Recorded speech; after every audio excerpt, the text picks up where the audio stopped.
तर आपण आता या प्लॉटसाठी आपण बुस्टर आणि ॲक्टिवेटर वापरलेले. तर याची लागवड होऊन किती दिवस झाले साधारणतः? 40 ते 40 ते 45 दिवस. हां.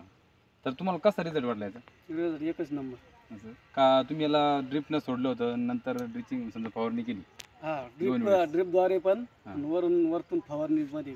बरं तुम्ही दरवर्षी जो प्लॉट घ्यायची तर त्याच्यामध्ये आणि याच्यामध्ये तुम्हाला काय फरक जाणवला? नाही, पहिल्यापेक्षा फरक जाणवतोय, भारी वाटत आहे. हां.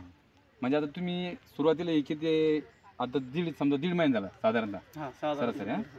कमी अधिक समजा. पण मग त्याच्यामध्ये इतके दिवसात असा माल तयार व्हायचा का? नाही, पहिले नाही आज. मग पहिले आता जरा असं या जवळ झाडांच्या फळांना वगैरे तर कसं फळाची चकाकी वगैरे तुम्हाला कशा पद्धतीने वाटते? एकदम तजेबात माल दिसताना असं जसे चमकत. फुलं जे कळ्यावर लागले आता तर पहिल्यापेक्षा तुम्हाला 100% रिझल्ट वाटला. हा, 100% म्हणजे तुम्ही हे वापरून खुश आहे. हम्म.